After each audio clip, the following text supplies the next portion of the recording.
Okay, and the answer is yes. You would determine whether there was a breathing problem without a monitor? Objection. The answer speaks for itself. It misstates the evidence. Sustained. Could you determine whether there was a breathing problem if you didn't have a monitor there? At some point, yes, you would determine, you would notice that the patient is not breathing. The monitor is detected early, and or if for some reason you did not detect it. And a pulse oximeter would detect that, wouldn't it? Pulse oximetry is a late finding because it takes time for your oxygen saturation to drop. And in fact, by the time your pulse oximetry is dropping, you have missed that the patient is insufficiently breathing. Okay, and how long would that delay be? Objection. They expect. What's the... John. Just a moment, please. I'm going to sustain the objection. If- At this if point, you- under 352. If you have no monitors whatsoever, and you're putting propofol in a patient, what's the outside that it would take you to determine whether there was a breathing problem? Objection. Improper hypothetical. The objection sustained. It presumes and assumes that she would undertake that procedure. I'm not assuming she would do it, but I'm asking if she didn't have monitors to rely upon, how long would it take her to determine it? That presumes that she would undertake the procedure. You can start off with that question, please. Sustained. It's an incomplete hypothetical.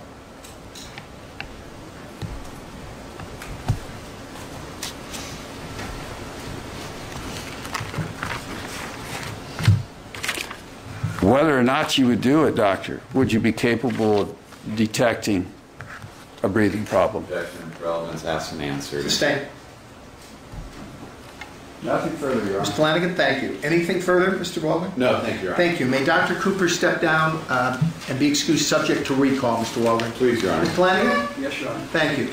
Dr. Cooper, thank you for your testimony. Please don't discuss either your testimony or the facts of the case with any other witnesses until we finish the trial. And while you may step down and leave, you are to remain on call, and that means you're subject to recall. Thank you. Thank you. You're welcome. The people may call their next witness, please.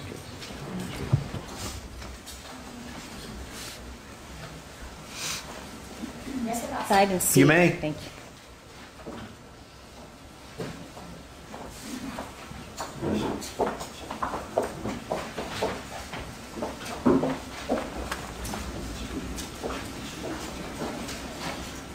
Juror number 7. Mrs. Theodore usually has them available. We can get one for you. Oh, you spotted it yourself. All right. Mrs. Theodore, could you? Yes, just wait one moment, please. Yeah, got too much stuff going on here right now. May we approach? Counsel? Inconvenience you any further. We're going to take the mid-morning break at this time. It's 20 minutes after. We'll take an approximately 15 to 20-minute break. Of course, please remember all the admonitions in writing and verbally. Enjoy your break. We'll see you in 20 minutes, and we'll buzz you. Watch your step, please. Juror 7, if you want an extra tissue to go ahead. The courtroom audio feed from the Conrad Murray trial in Los Angeles, California.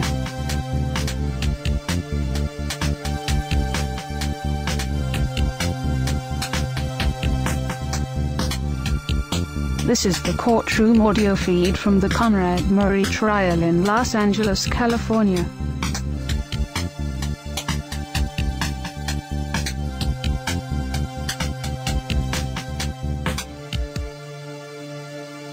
In the Murray case, the defendant is present with counsel as before. The people are represented by counsel as before. All jurors and alternates are present as before. Good morning again to everybody. The people may call their next witness. Thank you, Your Honor. The people call Edward Dixon. Please step into the stand, sir. Please raise your right hand. Do you solemnly state that the testimony you may give in the cause now pending before this court shall be the truth, the whole truth, and nothing but the truth, so help you God? Yes. Please be seated.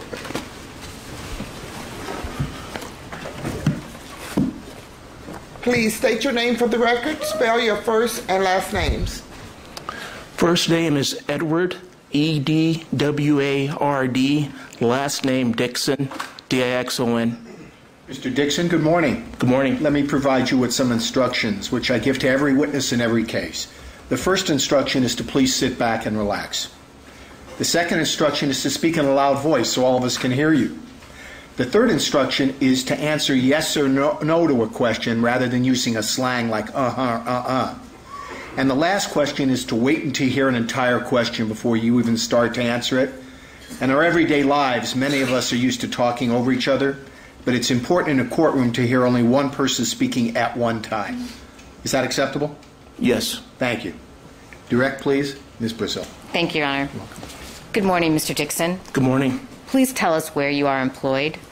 I'm employed at AT&T. And what is AT&T? AT&T is a telecommunications company. What is your position with AT&T? My current position is I'm a senior network cell support engineer for AT&T. How long have you been employed by AT&T? Since 1997.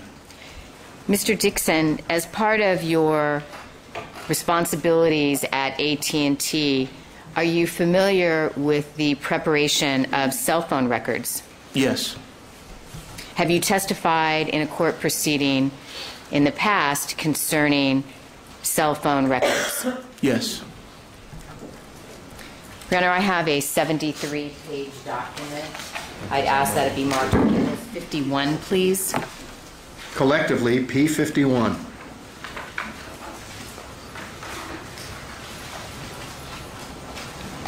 Mr. Dixon, prior to testifying this morning, did you have an opportunity to review cell phone records related to cell phone number 702-862-0973? Yes. Mr. Dixon, are you familiar with that document as being AT&T cell phone records detailing call information and subscriber information for the telephone number that I read to you? Yes. And are the records that you reviewed in People's 51 records that AT&T regularly keeps in the course of their business functioning? Yes.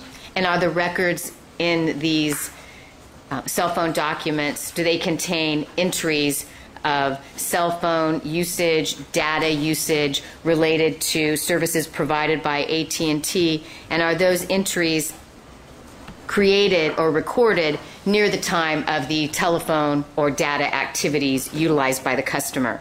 Yes.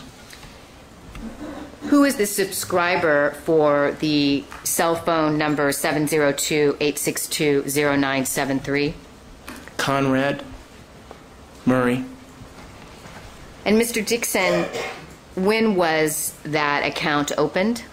I have to take a look at my records. Would that refresh your recollection? Yes, ma'am. Please take a look at the records, and would those be the cell phone records that I just described as being a 73-page document? Yes. And you brought a copy with you today? Yes. Please take a look at the records, and I'd like to know when the account was opened and the status of the account in June of 2009. For my own clarification, I may have misheard. Is it 73 pages or 71? I believe it's a 73-page document, Your Honor. Thank you.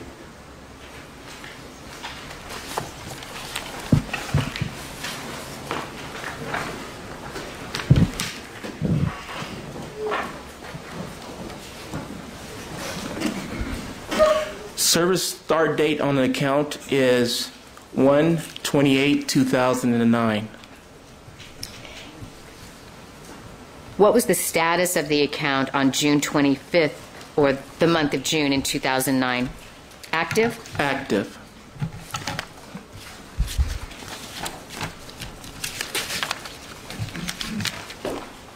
Mr. Dixon, I would like to direct your attention to an exhibit that I'm going to place on the projector, and it is page 21 of the exhibit previously marked as exhibit number 51.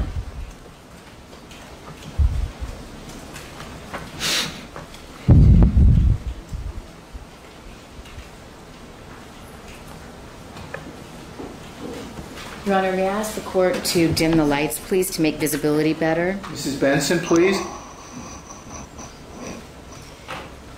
Thank you. Mr. Dixon, did you have an opportunity to look specifically at page 21 of the cell phone records of Conrad Murray prior to coming to court today? Yes. Is there a way to expand it a little bit?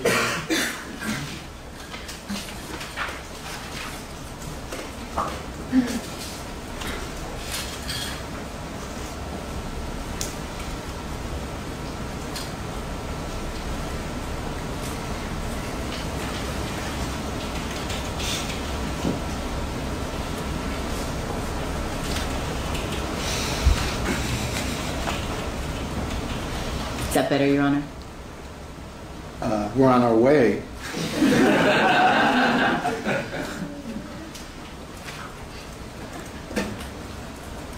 I think that's a lot better.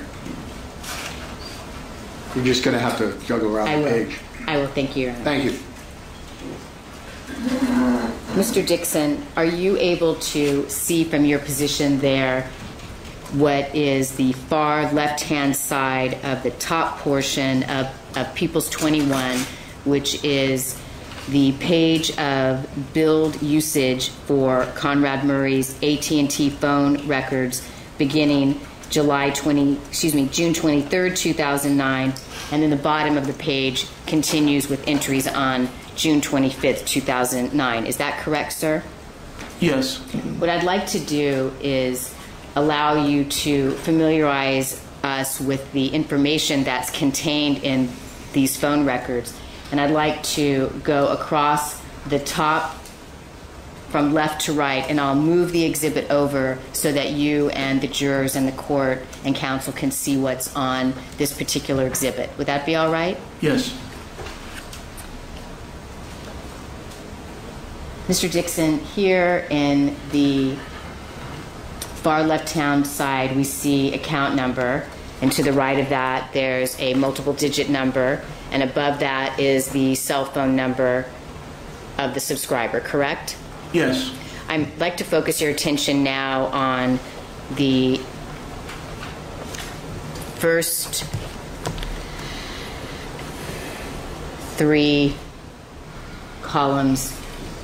first four columns of data where it starts with item, date, time, and number called. I would just like to focus on those, but I'm going to go up to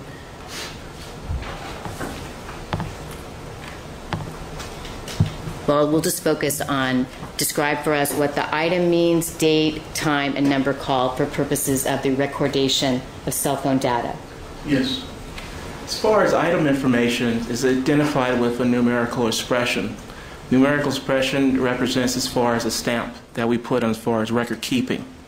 And the date, of course, is a date, and we have a month, a day, and a year. For time, we have a time stamp. And as indicated there, where the light is pointing, it's 4:59 p.m. And what does that time in that column reflect? That reflects Pacific Standard Time, or as far as the location where the transaction was in place. Where the call emanated or began from? Yes. And the next column, number called? Number called identifies the number that's being called or the incoming call that's coming towards the device. And the next column, calls to. What's reflected in this column? Calls to information represents as far as where the customer could be placed in the call, or it could be information as the number's called. And it gives general information. For example, right there we see Houston, Texas. Numbers called is a particular number there based on what is called the MPA in excess number, as far as number called, and the call to Houston, Texas.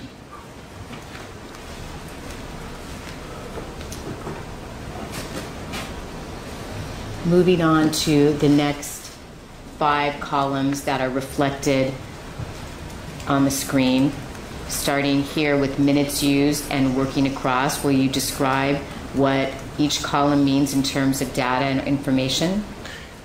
Minutes used is the actual minutes the customer used, and that number is rounded up And that's to the nearest whole. I'm sorry, and that is this column here. We see 2, 2, 2, 3, correct? Yes.